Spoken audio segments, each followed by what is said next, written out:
किसान भाइयों, ये देखिए जीएपी खेती का रिजल्ट कितना फ्लावरिंग आया हुआ है, आप चेक कीजिए। आपको बताता हूँ ना, गुड एग्रीकल्चर प्रैक्टिस। ये देखिए, ये पौधा मात्र 3 साल का है। 3 साल के अंदर अगर आप देखोगे तो इसका 1.5 फीट से ऊपर का बोर आया हुआ है इसके ऊपर। और आम अगर लगेंगे 3 साल के पौधे में 100 किलो प्लस आम लगेगा।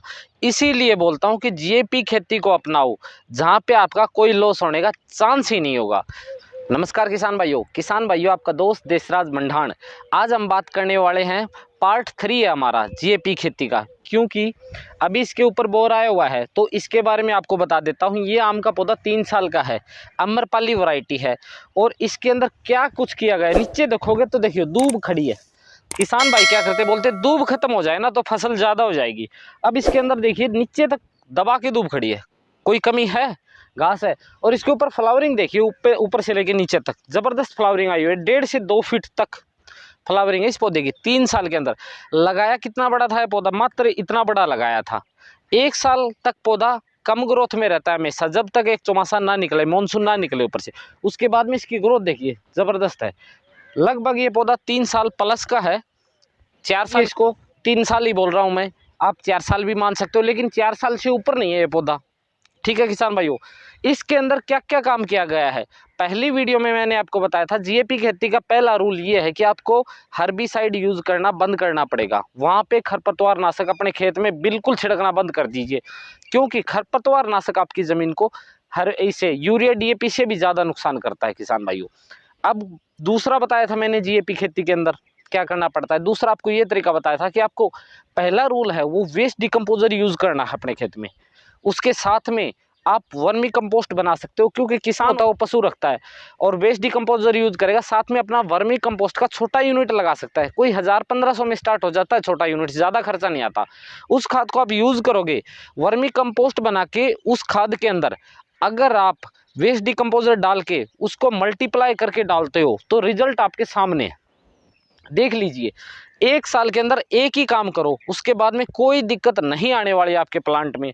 अब ये आया हुआ है फूल बोर, इसके ऊपर हमें क्या क्या सावधानी बरतनी है।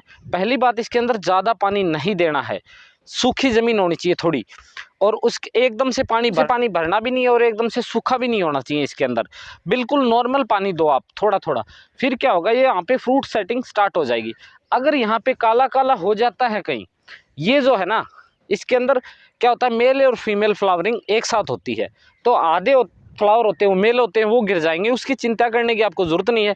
जितनी कैपेसिटी है प्लांट की, इस प्लांट की कैपेसिटी 100 किलो प्लस की है, तो ये अपने आप रोक लेगा। बस आपको इतना काम करना है, बांस के डंडे से इसको सहारा दे देना है।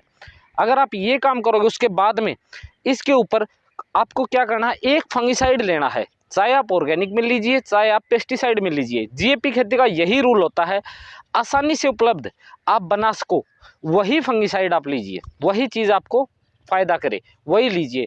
हमें एक के साथ नहीं जाना है, पेस्टिसाइड को हमें कम करते रहना है साथ के साथ। लेकिन एकदम से हम क्यों झेले भाई नुकसान पेस्टिसाइड वाला। तो किसान भाइयों, जीएपी खेती का यही रूल होता है कि आपको जो अच्छा आसानी से उपलब्ध हो, जो अच्छा रिजल्ट दे, उसी को लीजिए और नुकसान कम करे। अगर आप पेस्टिसाइड लोगे तो नुकसान तो करेगा, कम करेगा। ठीक है, उसके साथ अगर आप डिकम्पोजर के साथ यूज़ करते हो, उसका रेजिडुअल इफेक्ट क्या करेगा, वेस्ट डिकम्पोजर कम कर देगा। साथ के साथ आपकी ज़मीन की जो कंडीशनिंग है वो कर देगा। जैसे शैम्पू के बाद में कंडीशनर यूज़ करते हैं ना, वो काम कर देगा आपकी ज़मीन के साथ, उससे ये रिजल्ट आएगा। अब आपको फंगिसाइड लेना है। उसके बाद में फंगिसाइड कौन सा ले सकते हो, अगर आप ऑर्गेनिक करते हो तो नीले थोथा का स्प्रे कर सकते हो आप। ठीक है, अगर आप पेस्टिसाइड करते हो तो आप कॉपर ऑक्सीक्लोराइड लीजिए, 5 ग्राम पर लीटर के हिसाब से आप इसके ऊपर स्प्रे कर दीजिए, सिर्फ एक फंगिसाइड। उसके बाद में क्या करना है, इसके ऊपर मक्खियाँ आएंगी, अगर मधुमक्खी आ रही उस टाइम पे आपको स्प्रे नहीं करना है, कोई भी, चाहे ऑर्गेनिक हो और चाहे वो पेस्टिसाइड का हो, आप मत कीजिए, क्योंकि वहाँ पे उनको डिस्टर्बेंस होगी, पोलिनेशन के लिए उनको दिक्कत आएगी। अब बात करते हैं इसका अगला चरण, हमें क्या करना पड़ेगा। एक स्प्रे हमें इंसेक्टिसाइड का लेना पड़ेगा। इंसेक्टिसाइड में आप खुद से नीम का घर पे तैयार कर सकते हो, जिसे नीम अस्त्र बोलते हैं। नीम की पत्तियों को उबाल के आप इसके ऊपर छिड़काव कर सकते हो। उससे क्या होगा, जो आपका पौधा है वो ये जो रस चूसक कीट है उनके खाने के लायक नहीं रहेगा, उनको मारेगा नहीं, उनके खाने के लायक नहीं रहेगा तो वो खाएंगे नहीं। हमें तो अपना पौधा बचाना है, न कि जीवों को मारना है। वो अपने आप भूखे मरते मर जाएंगे यहाँ पे, जो रस चूसक कीट होते हैं। फिर क्या होगा किसान भाइयों, जब हम इसके ऊपर 2 स्प्रे करेंगे तो इसके ऊपर अच्छी फ्रूट सेटिंग आएगी। उसके बाद में आप अगर घर पे यूज़ करते हो प्लांट को, या फिर आपके पास कमर्शियल तौर पे है, कई एकड़ में बाग हैं, तो आप अपनी मंडी के लिए सेटअप कीजिए। और साथ में जितना अच्छा रहे, आप कस्टमर से 20 रुपये ज़्यादा ले लीजिए, कोई प्रॉब्लम नहीं होगी। अगर आप इसके ऊपर पकाओगे आम को, उसका टेस्ट लाजवाब होगा किसान भाइयों।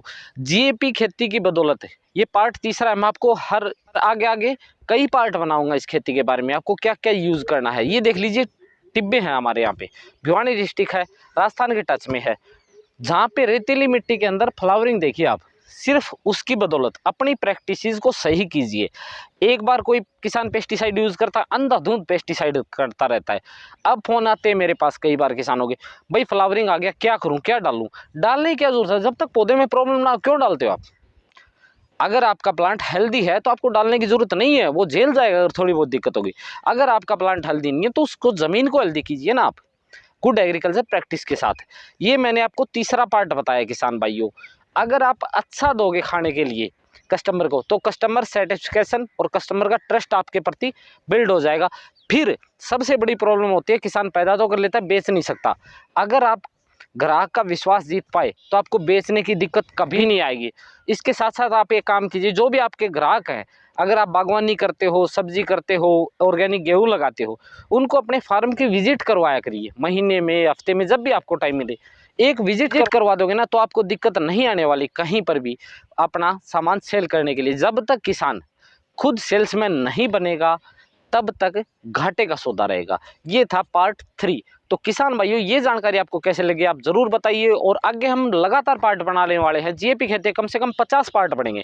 तो आप चैनल को सब्सक्राइब जरूर कर लेना, वीडियो को लाइक कर देना और शेयर कर देना। फेसबुक पर देख रहे हो तो फॉलो का बटन दबा दीजिए ऊपर। धन्यवाद किसान भाइयों।